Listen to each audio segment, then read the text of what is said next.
All right, on today's episode, the Friday episode of Nothing Major, it's Mailbag Day. We're going to answer some questions from some fans. We're also going to talk about our results that we had in Madrid. Not that great, outside of Isner, who actually made 3 quarterfinals. And then we're also going to hit everyone with some fun Rafael Nadal stats since it's clay court season. With that, let's start the Friday show, Nothing Major.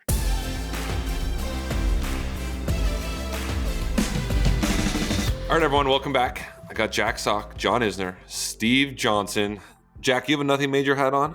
I don't. Oh, we almost went 4 for 4. I know. I'm sorry, guys. That's on me. It's all good. We also got Charlie Fox and the team at SIFT, Madrid, Friday. Like, we're down to like the semifinals, so it's been a long Madrid week. Sometimes these long weeks, you got to find other stuff to do. You guys seen the Carlos Alcaraz Netflix doc yet? Anyone?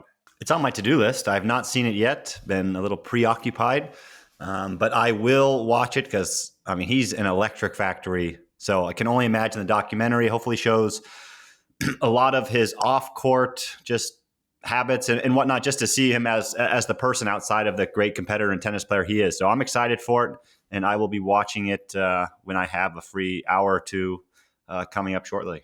Yeah, the whole thing's in Spanish. You got the subtitles in English. No. So that's why I haven't watched it yet. Oh, the subtitles are fine, dude. No, I know, but I'm saying that I'm waiting for like a flight where I have like 4 like uninterrupted hours where I could focus. Yeah. Subtitles at home is difficult. You got to be like locked in mentally to watch a subtitle show.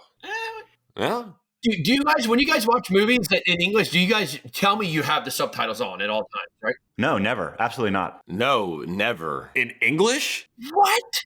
Absolutely not. Never. Dude, you don't use subtitles? Stop. No, you're lying. No, Stop. No, don't tell me to stop because you guys are in the minority here. People go subtitles like exclusively. That's probably true. No, you're in the minority of this. Why do you use the subtitles? You speak English. It's just you speak English, but you know sometimes you make sure you catch everything. You don't miss it. You don't have to go like, what did he say? Because sometimes sometimes you miss something in a show. I don't know. I think we're smart enough. If we miss like what did he say, we can figure out what the plot still is. No way, dude. It takes away from the movie for me when I have to watch subtitles. Most people go subtitles now when watching a show in most English. people. Absolutely. That's a crazy claim. Yes, most people. No, most that's people do. insane. No. What's most people? 51%? I'd say more than 60% of people go subtitle. 90-10 the other way. No, I'm telling you, dude. I think John is right because I know a lot of people do it. I refuse to Thank do you. it. The only one that I've ever done it in watching is Peaky Blinders because I couldn't figure out what they were saying. That's a good point. Yeah, you can't understand them. Yeah.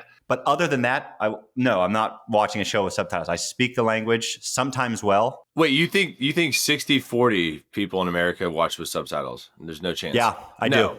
Yeah. I think Stevie's right. No, there's no chance. Look, I don't do it. When I go to watch a show, the first thing I check is, are the subtitles on in English? Captions? Oh, gosh. Oh, you're a captions guy. Yeah, the captions. Yes. Oh, gosh. You're a CC guy. I'm the CC guy, yeah. Oh my gosh. Now, not if you're watching sports, right? Like a live sporting event. Of course you don't want that crap on your TV. When you're watching a show, whatever the show may be, yes, subtitles have to be on. And the subtitles are in the screen. It's taking away some like visually like part of the. Yeah, I can't even focus on what's going on in the show. I'm with you. And I have a bone to pick with theaters. They never use subtitles. I wouldn't go to a theater if it used subtitles. When's the last time you went to a theater? I watched Oppenheimer at the theater. I had bad seat. I was too close, right? And it's really loud. I couldn't understand a thing because I had no subtitles. Is that an age thing? That's an age thing. Yeah, I think you're just because you're old. I think it's because you're 40.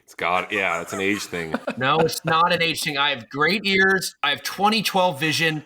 I'm dialed with my hearing and my vision and everything. It's not an age thing. It's not an age thing. Right. It was a too close to the screen thing. It was too loud, and I needed subtitles. It sounds like an age thing. You're too close to the screen. I can't hear. We'll pull the audience in to see. But yes, ultimately, I will be watching the Carlos Alcaraz documentary with closed captioning since I do not speak Spanish. Speaking of tennis, I don't know, shows, movies, whatever. What's the best tennis movie of all time? I think it's Wimbledon with Paul Bettany and Kirsten Dunst. What? It's a good movie. Little love story, Wimbledon. Like what? The tennis is like pretty good. I think I saw that, but it's like isn't that like universally like renowned as being one of the worst movies ever? What? I've no. Is this another Isner fact or is What this are you a talking fact? about? Like, wasn't the movie Wimbledon like just a shockingly bad? Like, in all facets, like the playing. I think I'm with you, John. I've heard it's one of the worst movies of all time. I guess I like bad movies, but I liked it. The hardest thing I have when watching a tennis movie, and I can't make it through most of them, is how bad the tennis is, or how bad, like when they clip things together, like somebody will be hitting a forehand cross court and then they cut to the next person hitting a backhand, like from the ad side. It doesn't make any sense. Like they get the tennis wrong, or they'll serve from the deuce and the ball will land in the ad side. Something of those natures, like always just kind of grind my gears. I tried to turn challengers off like halfway through. I couldn't even get through it. Dude, it's so bad. That's why I won't watch it. Then watch Wimbledon again. Yeah, then watch Wimbledon again. Okay, well, I'm telling you, give me one tennis movie that's better than, and you can't. King Richard. I haven't seen it. They had Francis's girlfriend was one of the fill-ins. Like, she's an actual player. So the playing, as to Stevie's point. I'm going to go with a documentary, the Marty Fish documentary. Thought it was riveting. Good stuff.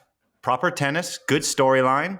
And they got everything right. I like the Marty Fish documentary. Did you guys ever? I saw it like once, and actually maybe like one and a half times. That there was a mockumentary of like my match from Wimbledon. Yes, 7 Days, 7 Days in Hell with Andy Samberg. So good. Wait, And that was based on your match at Wimbledon? I mean, yeah, What other match went 3 days? What? Yeah. and Kit Harington from Game of Thrones. Well, I need to watch that. Why are we just hearing about this? 2015. There you go. 50 minutes. Enjoy it. Yeah, and it's less than an hour. The two guys that played a match at Wimbledon that would never end. Yep. Wait, were you at the premiere or anything? No, I didn't even know about it until like week 4 it came out, and I watched it, and it was completely absurd. It was absurd. Yeah, I'll go with that as my best Not Wimbledon. tennis movie / documentary. Not Wimbledon. Okay. So Wimbledon is like the second or third best tennis movie of all time then. You can go Borg McEnroe with Shia LaBeouf, Sam's boy. Sam's a big Shia LaBeouf guy. I am a big Shia LaBeouf guy. He should have multiple Oscars. I like Shia LaBeouf as well. Jack, do you have one? No, I can safely say I've never watched a tennis movie or documentary, nor do I care to ever watch one. So Ever? no, it doesn't. You've had to have seen one. No, even on like a flight when I was bored, I just rather honestly listen to music than watch a tennis movie. So Wait, if you're on a flight, you just sit and listen to music? That is weird. Yeah, that's weird. I'm just gonna raw dog it. What do you mean? No, I'm just gonna Just sit there and stare at the seat back in front of you. no. I'll find a movie. It's just not gonna be a tennis movie. So All right, let's get back to there's Wimbledon right there. oh, Oh, this is so good. Thank you. where's Isner's movie? So I hope you're watching this on YouTube so you can watch it. To be fair, this movie came out like 20 years. Guys. Whoa. Wow. What a volley. This is it. This came out 20 years before King Richard. So that has to be taken into account. This was 20 years before King Richard. How did he not put away that forehand? Did you see the sky-high volley that he hit? It makes no sense. Ladies and gentlemen, that right there is Sam's best ever tennis movie. Right there. I love what you typed in and said Wimbledon tennis movie bad. Oh, come on, Charlie. All right, fine. We'll move on from tennis movies. Let's talk. We're back. It's Friday. Madrid's going on. Jack, Stevie, and myself didn't exactly crush it in Madrid. Isner, on the other hand, 3 quarterfinals. All 3 quarterfinals, tough losses. You lost to Berdych 1 year in the quarter. You lost to Zverev 1 year in the quarter. You lost to Team 1 year in the quarter. Out of those 3 quarterfinal runs, John, is there one that like sticks out to you, or like a match you remember there that was like, oh, that was like my biggest match win in Madrid? Yeah, I think when I lost to Berdych in the quarterfinals, I had match points in that match, and I was playing really well that year. So for those, you lost 7-6 in the third. For people that don't know, yeah, I think I had match points in the second set. You lost the second set tiebreaker 9-7. Yeah, so I certainly had a match point or two. I can't exactly remember. I feel like I should have beaten Team as well. I think I won the first set there. But the Zverev quarterfinal I wasn't even close. It was 4-5, which kind of seems close on the scoreboard. What against me, 4-5 is like an absolute beatdown if I go down 4-5. And I think I won. It was a legendary effort on return to serve that day. I think I won like 4 points on return to serve. So if someone wanted to look that up, so Sasha crushed me and ended up winning the tournament. But yeah, I mean, we talked about it, the air's thin up there in Madrid. You can serve huge, and I always enjoyed playing there because I was very tough to break. Going into that match, you beat Ryan Harrison 7-6, 7-6. Then you beat Pablo Cuevas 6-7, 7-6, 7-6. You played 5 tiebreakers prior to losing to Zverev, who, yeah, you're right. He went on to win it that year. But I'm trying to think. I had one third round there, lost to Rafa. Sock went 3-4. You made the round of 16 one time. Do you remember who you lost to third round? Yeah. I beat Andujar one year. I beat Del Potro one year, and then I lost to Cuevas. Did I lose to Cuevas? That's the year I beat Cuevas, Jack. He beat you like really close match. You won 6 points on first serve return and 0 on second serve return. Wait, what? Whoa. Against Zverev? You were 6 for 35 on first serve return points won, and you were 0 for 16 on second serve return points won. Nary a He point. didn't give me a double fault? Nope. Wow. Oh my God, that's worse than I thought. Are you serious? Yeah. I mean, you won 6 points. That's pretty good. On first serve. You were, 6 of 35. So and then what is the percentage there? 6 of 45? 17%. He's got a good serve. I mean, That's so bad. That's so bad. That's probably the only time it's ever happened in the history of the ATP. no, there's had to be others. On second serve, dude, to not win a single point of return of serve on second serve. I don't know what the stats are, like how they do return rating. Oh, on second serve. You didn't win 1 point? Wow. That's what apparently. You could be right, dude. That could have never maybe happened before. Was this same year? This is the same year I played Cuevas? No, this is against Sasha Zverev. Yeah, but John's return rating that match was 17. I don't know what that means, but in comparison to Zverev's 146. Yeah. It's a stark difference there. How is he not double fault against me? Yeah. That was pre-yips. Yeah, pre-yips, clearly. Stevie, how many times did you win a match in Madrid? Do you know 1. you were... Yeah, wow, 1. Good job. Who was the poor soul that lost to you in Madrid? I grinded down. I grinded down Alejandro Gonzalez 7-6 in the third. Oh, okay. No way. Yeah, it was the year I played Rafa. But I'm trying to think. I lost to Rafa, Millman, and maybe Delgapolov or somebody. I don't know. I only played it 3 times, I think. I skipped that one a lot because after Houston, I just took more time off. I knew I was going to take a 0. Might as well take a 10. Or sorry, I knew I was going to take a 10 point if I lost first round, so I might as well just take a 0 and just stay home. Speaking of your second round loss to Rafa, it's clay court season. Everyone was tasked with finding one interesting Rafael Nadal stat. So I want to go around. Everyone give us your Rafa stat on clay. We kind of took out Roland Garros, but let's start with John. Give us the Rafael Nadal clay court stat that you feel like will blow our mind. Okay, so we're taking out RG. Yeah, I mean, if RG's a part of like a bigger picture, that's fine, but just don't do specifically Roland Garros. Yeah, of course. Okay, so what I have is he has 10 titles in 4 different clay court tournaments. 10 titles in 4, and of course RG being one of them. Okay. Can y'all name the other ones? The other ones, Monte Carlo, Yeah. Rome. Barcelona. Barcelona. So Rome, Monte Carlo, Barcelona, and Roland Garros. He has 10 plus titles in all 4. I mean, it's insane. In all of those. That's insane. It's just mind-blowing to me that he has 12 more titles on clay courts than he does losses in his career. He's got 63 clay court titles and 51 losses on clay courts throughout his entire career. That's pretty cool. He has more titles than losses. That's ridiculous. Yeah, that's a good one. That's pretty good. Stupid. Jack? We got 81 consecutive matches on clay, which is insane. I mean, that's one to throw out there. It's not as good as Stevie's college record, though. Yeah, we already went over this. Not that impressive, but I kind of have two. I have one silly one. How many 250 titles do you think Rafa won on clay? Like 5? Only 10. Yeah. It's weird because he just won all the Master Series and stuff. But my other one was he played 71 clay court finals and won 63 of them. Yeah. 63 and 9 in finals is insane. It's insane. Most of those finals, too, are like Master Series and Of course. 500s and Grand Slams. They're not 250s. He lost to 4 guys outside the top 20. That's it in his career on clay. He also won 52 consecutive semifinals on clay. Yeah, That's ridiculous. yeah. Yeah, that's a good one. Do you guys remember that, like, was a young Rafa, and he played in the Rome final? And this was the 3 out of 5 when they played 3. By the way, I think they should bring back 3 out of 5 in Master Series finals. Especially now if they're 12 days long. Yeah, exactly. He played Fed in this legendary, like, 3 out of 5 set match. Like, before it wasn't a rivalry, right? And I just remember that match sticks out to me. It's 2006. You're watching on TV and it's like they're in the 4th set. I always thought that was really cool. But Fed, Rafa, Rome. Rafa got him 7-6 in the 5th. Boom. Like, wow. That's incredible. And to their credit, they would come back the next week and then like final the Masters Series on clay again. Correct. Yeah. It wasn't like they would like win these 5 setters and then I got to pull out or I need time off. They would take their day off or 2 days off. They'd have a bye and then like Wednesday they're right back on the on the court playing someone that's like top 30 in the world. Just in the European clay court, so he'll go 6,000 ATP points.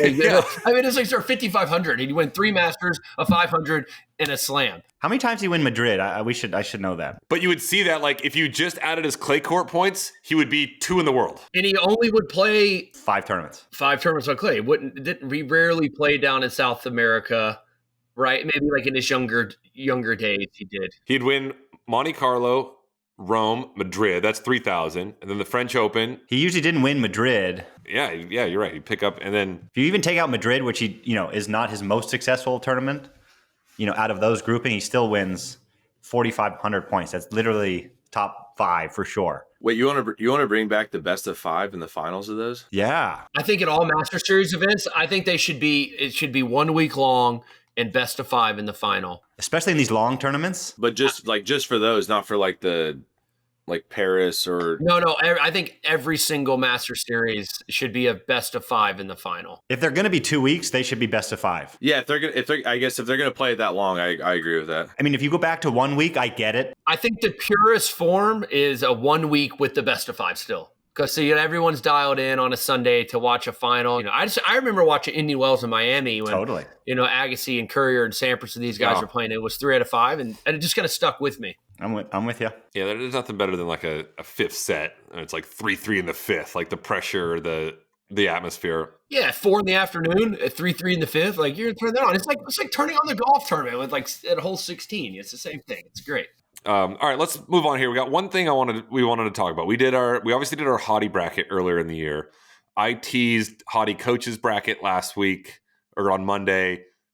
Didn't get a lot of love for it from our fans. Our fans just don't know. They don't know what they don't know. Sam may quit this podcast if he does not get a hot coach's draw. I may quit the podcast. He has not been happy with us. But we've got John as kind of spearheaded. We've got the Aura draw that we're thinking of putting out. Maybe I'll let John explain it. Players from the 80s, 90s with Aura, would you say? So I think what we kind of decided on is players that retired before 2010, maybe like 1990 to 2010. We're putting parameters on this because, no offense, Roger, we can't put you in the draw. He wins every draw. Yeah, he wins every draw. So, we're not going to have Roger in the Aura draw, like the guy with the most Aura. We want it to be competitive, as we know. And we're talking right now specifically on the men's side. We're tossing around ideas. We might later come up with the women's Aura draw. But on the men's side, I think there's just so many legendary players, specifically from the 90s, like the 80s and the 90s. Like you pull up the photos of these guys, like they're oozing with Aura. So I think if you make a draw with these guys and have our fans vote, I think it would be a lot of fun. Like just for instance,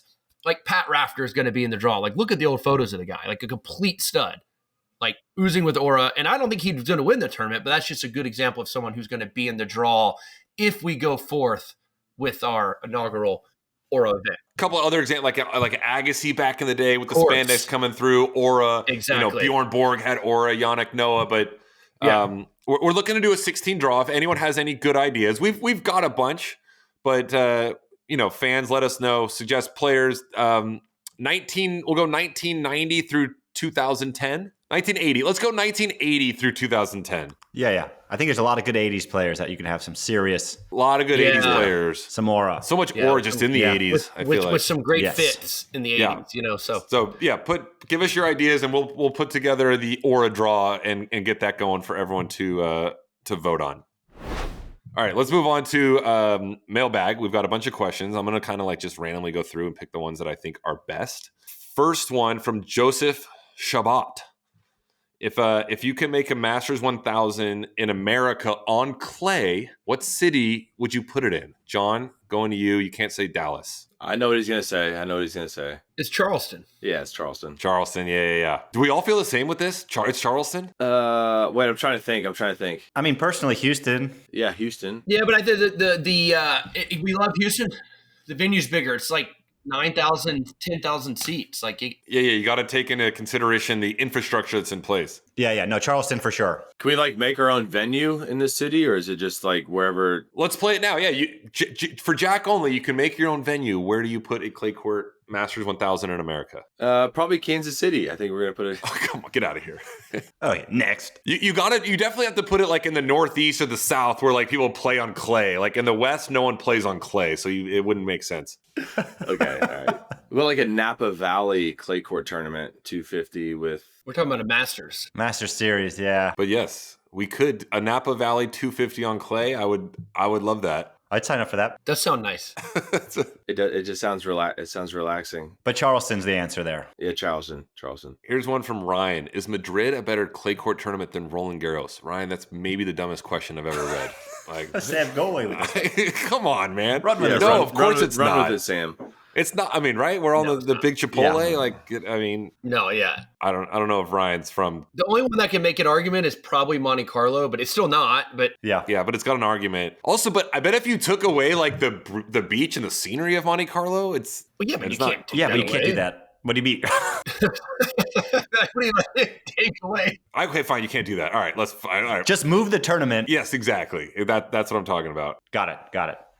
From Brooks, worst items that get dirty playing on the clay. What's more annoying, like trying to get the clay out of the socks, the shirts, the shorts, Stevie? I would say all the things that you just mentioned are easy. Everything that I wore during the clay season ends up in France before I come home. The most annoying thing is your tennis bag and your tennis rackets. You get clay in there. I do not want to see a speck of clay as soon as I touch the prestigious lawns of any grass tournament. I do not want any of that near me. So like I need to find a new bag.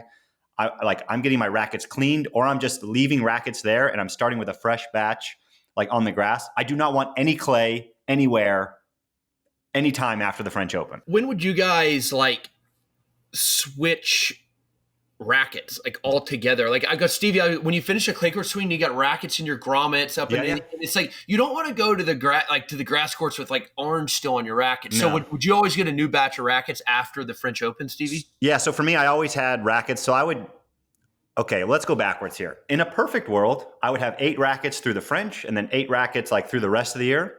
Sometimes my rackets ended up in a waste bin in multiple pieces. So that would be an issue for me, not you guys, but for me. But yes, I would switch rackets as soon as I got home from the French to I'd have 8 new rackets ready at home to go to the grass. And then, you'd use those, whatever, you give them to kids, donate them, whatever. So usually at the French, I would give rackets out all the time. I was like, you take it. I'm done with it. Like I'm going home tomorrow on a flight. I don't even need to take rackets home with me. John, did you switch after the French? I think so. I mean, I think I would probably go through on average 20 rackets in a year, like batches of 8, and then some of those batches, I really liked 3 of them, so I would hang on to those 3 longer, then get 5 more made, so I have a fresh 8. So somewhere between 20 and 24 rackets in total throughout the year, and it would be Aussie through Houston, and then the French Open. I think I would even use my clay court rackets in the grass court season, and then after Wemby, But as long as you get them cleaned, it's fine. Yeah.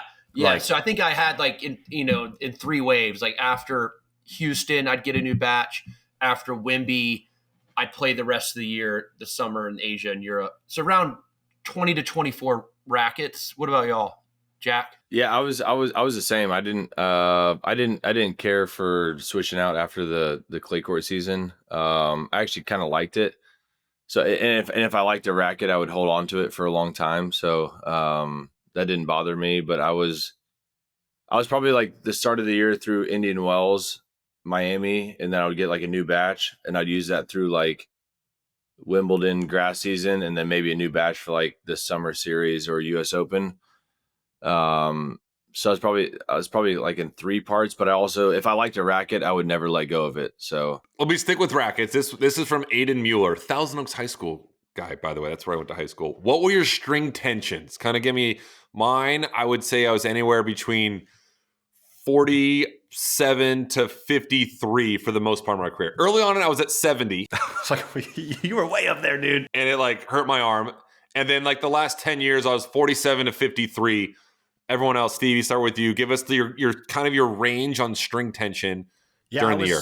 Pretty much the same. I was anywhere between 43 and 48, but I never changed. Once I started the tournament with something, I never changed. But really? Even if it got really cold or hot or Nope. Yeah, no. Whoa. I agree with that. You too, Jack. Yeah. Yeah, it was the same tension. That was what Rafa did. Never changed the tension. Well, I mean, he never changed tension ever. Like, it doesn't matter the tournament. Like, I would go to a certain tournament, like, okay, like these balls are heavier, this court's slower. I'd be at 43. So then I would play. Okay, gotcha. Yeah. Let's say at the French Open, it was 85 degrees and sunny. I was at 45. And the next day it was 45 degrees and rainy. I was still at 45, which is probably, now that I think back, probably stupid, but No. I agree with that. No, I agree with that. maybe that's why I lost 1-0 to Carballas Baena. But the French Open in November when it was 35 degrees. No, but I just felt like I could figure out that tension more than I would be annoyed. Let's say I hit a forehand and it flew out because my racket was 2 or 3 pounds looser and I wasn't used to that. So like I would adjust that way. So when I went out to a match, I had like a Grand Slam match. It was 5 rackets, all at 45 or all at 46, whatever the number was. Early in my career, I was tight, like 58, 60. And as I kept getting older, it would go lower and lower, looser and looser. And then I was approaching at a certain point in my career, like Adrian Manarino territory. At Wimby, I would be in the 20s because everything felt so heavy there, like 27, 28. My rackets would be strung out. It was insane. For Wimby. I know, like towards the end of my career. I liked it loose, not as loose as Jack. Like Jack always wanted his rackets to be very, very bouncy. But yeah, I for Wimby, the balls just felt so heavy there. And I feel like I needed as I got older a little more. Jack, you were consistently in the 30s. Yeah, I probably averaged 35 honestly throughout, and I'm not like I would never go out to a match and have like 5 different rackets at 5 different tensions. That was never my thing. So if I started a match with a tension, I was going to stick with that throughout my entire bag. So yeah, I probably averaged 35 throughout my career. All right, next one. This is from Victor. I'll take this. What do you guys think of the blue clay in 2012? We've talked about this. So awesome. Like watching clay court tennis, blue clay, like from like if I'm laying in bed, turn it on Madrid and it's blue, you could see the ball. This morning I turned on Madrid. The court was like half sunny, half shady. It's so difficult to see the ball. I get maybe the purist, or if you're at the event, it's easier. But like on TV, there was nothing better than watching Madrid with the blue clay. We only got it for the 1 year. I'm assuming everyone's shaking their head. I feel like you guys all agree with me. Yep, liked it. Let's go to Chico. I'm gonna go to Isner. How's the interaction between men and women during these tournaments? As we know now, like the Grand Slams, Indian Wells, Miami, Madrid, Rome, so many of the major tournaments are co-ed. So are the players like mingling together, eating lunch together? Give us the dynamic between the men and women at the tournament. Yeah, you are. I think you kind of stick with your compatriots. We would hang out with the other American women. I don't think I found myself having lunch with many of the Italian women on tour when I was over there. Not because they're not nice, just I don't know, just didn't know them that well. So yeah, no, you're everyone's cordial. It's good. It's a good atmosphere. It's very high schooly in the mess hall at these tournaments. Yeah. Like you get your tray of food and you're like, ooh, it is true. Spanish table, not for me. Whatever. American table. I'm gonna go sit with those guys or girls. Doesn't matter. Like you kind of you congregate with the people you have most in common with, but. It's fun at those events to get, you don't get to see them all the time. And it's fun to catch up with, some of the women's players that you either played with in college or whatnot. And some of the coaches. It's just a good atmosphere. I don't mind the combined events as long as it's big enough to host all the practice and stuff. So that's the only gripe that I have with combined events. It is true. Like at some of those tournaments, the first couple of days too, you get your tray of food and you turn around and every table's taken. It's like, oh my gosh, like where do I go? It is very much like they almost need an enforcer those first few days being like, all right, are you done eating? You can't sit here anymore. Like Correct. The table needs to like open up. Wimbledon might be the toughest early on. Wimbledon's probably the smallest, do you think? Yeah. You got to eat at Orangi. You got to just eat over there. Food's not as good over there. We'll talk about Wimbledon another time. But yeah. But it is tricky to get tables sometimes at these tournaments, like the first few days. People just linger. This is from Francisco Alos. Every player agrees that 2-week Master Series are the worst. Like, and I think most of the players agree. Like we've kind of given our input. They're asking, is money ruling our sport? Like the players, we don't really have a say in what goes on these events. Do you guys think that like the players should have more of a say? John, let me go to John here. It look like you've got an opinion on this. Yeah, I think the majority of the players, he's right, or don't love these events being so long. I think most importantly, I think the fans don't like it as well. I think the fans in Madrid, the fans back here in the States, it's so hard to follow when a tournament starts on a Wednesday. It's just so abnormal. You're just completely, your tennis rhythm is completely out of whack when a tournament starts on a Wednesday. You're used to that being third round, fourth round, whatever it may be. So, yeah, I mean, like these terms are getting 4 more days of revenue. But it's hard to pay attention. I mean, even for us, like we're confused as to what round is going on. Who's playing and what day. It's absolutely brutal. It's Monday and they're in the round of 16 right now. Like, what is that? I think you said it best. The city that the event is in loves it. The rest of the world, it's confusing to pay attention. Yeah, and I don't think again, it goes back to like what the players have issues for. I don't think the prize money is being reflected with 4 extra days of revenue. These terms should be 4 extra days of revenue, and it's not really. Yeah, the prize money's up a little bit. It should be up a ton. A little bit, a few percent. It should be up more. Yeah. All right. Sticking with the clay court theme. A few weeks ago, Steve Johnson gave us his 3 worst or toughest clay court losses of his career. Now it's my turn. I will give you my 3. I'm not going to say worst losses. Some are bad, some are tough, as we kind of know. So my number 1 is, it's going to sound stupid almost, and I kind of talked about this. I lost to Dominic Thiem on clay in 2017 in Rome in the 3rd round. I had 2 match points. It's not a bad loss because he probably was the second best clay courter for a stretch of like 4 or 5 years. Good for the resume, though. Yeah, I was playing great that year, and just like the 2 match points, 1 on my serve, missed the first serve, like that is one that I still think about a little bit. And like I didn't have a ton of great clay court results. That would have been to make a quarterfinal of a Master Series on clay. So I would have liked that maybe not that back, but a win there would have been great. My other 2 are just bad losses. This next one, I think John was there. I lost to James Ward at Davis Cup in San Diego. San Diego. Oh. He beat me in Davis Cup too. So at least on a hard court. I lost. I mean, no, I know. Yeah, you lost to him in Scotland. Scotland. Yeah. I lost to James Ward and Davis Cup on clay in San Diego. It was a bad loss. John, were you on the team then? I was, but I was. Or you were hurt, maybe. I was hurt. I was there. Who was the other singles guy? Stevie? No, I think it was DY. Harry. Marty. It might have been DY. Harry or DY. I can't remember. I think it was just one of those. James Ward was probably ranked 115 in the world, and I was like a big favorite. And sometimes it's harder playing Davis Cup matches at home. You're more nervous, I think, playing at home, especially as a big favorite. I don't remember the score, but I honestly don't think it was that close. Might have lost in 4 or 5 sets. Like tons of family and friends came down, just like laid an absolute egg. I then went on to. Like the Bryans won their match in doubles. Then I lost to Murray in the 4th match in 4. Played way better against Murray, but Murray was Murray and ranked 2 or 3 in the world. But one of those matches where I was nervous, heavy favorite, couldn't get my bearings, and it was a bad loss. There it is, 1-6, 7-6, 3-6, 6-4. So I lost 6-1 in the 5th. It's one of those. It's like when you look at the match, it's like, okay, if Sam can beat Ward, like we're likely going to win the match. So with all the pressure was you on that first day to beat him. Exactly. Because if I win that, then DY probably loses to Murray. The Bryan brothers win their doubles.